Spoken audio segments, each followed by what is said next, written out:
Hey, Maverick followers. We're doing the car edition here today because I'm not at the house and I just want to get this off my chest. Um, the Giants on Thursday.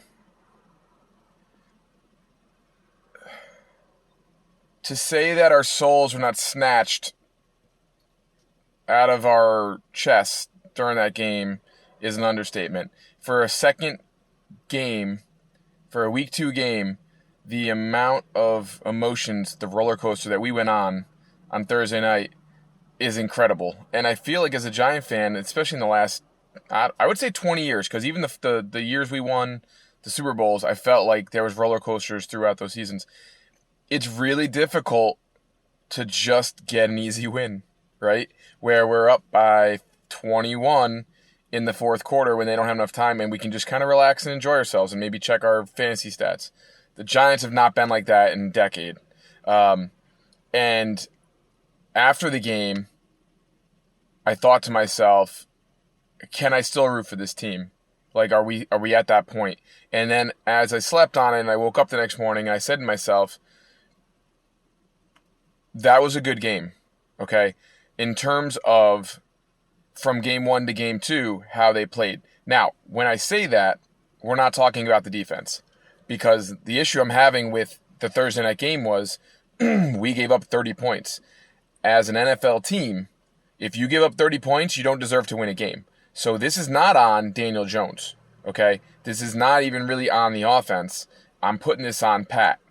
And the reason I'm doing that is if you watch that game, we have a backup quarterback who's okay, Heineke, not great, and we rushed for the entire effing game, okay? Which means we dropped 7 in coverage just about every play.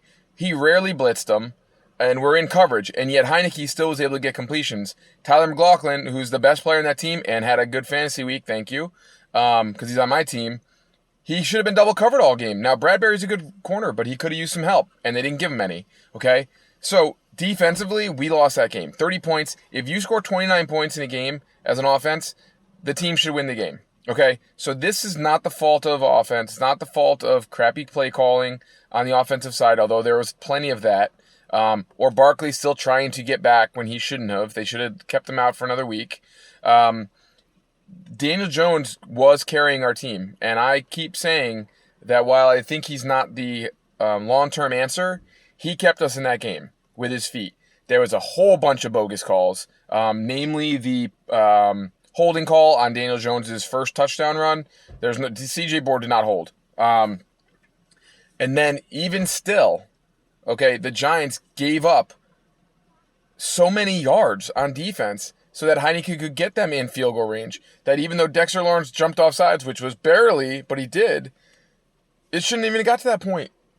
When we got the turnover, which by the way was lucky because it was on a pick play, and Bradbury just got lucky because the other receiver had to stop his route, it was a gift from the NFL gods that we were going to win that game. And instead, we run the ball twice, we get no yards, then he throws, we kill the clock, and then we kick field goal. We should have run the clock out all the way down to the bottom, and if we got one first down, the game would have been over. That I'll put on the play calls, okay? So what do we take out of this, okay? I look at it and say to myself, Gano is a beast, and I went against him in 2 of my fantasy leagues, and he scored a crap ton of points. The guy can kick any field goal within 60 yards, and I think he's at 39 in a row. He's setting a record.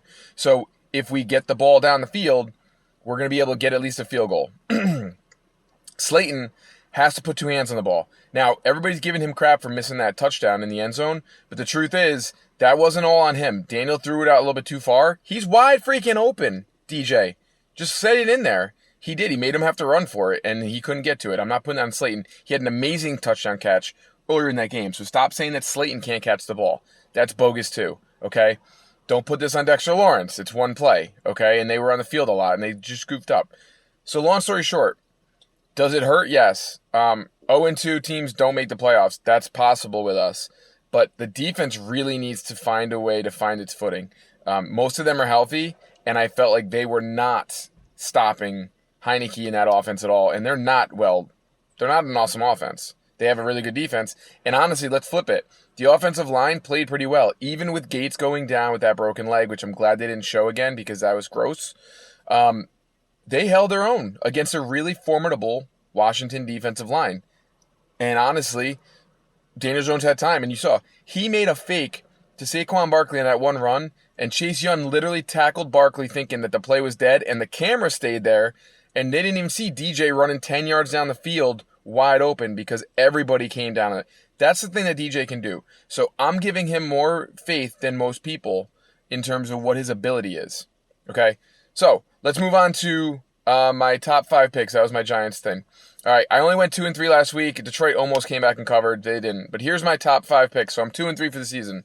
All right, we're going to take New England and 5.5 against the Jets. I just think Mac Jones is going to do it, and they're going to win by a touchdown. We're going to take Buffalo, given 3.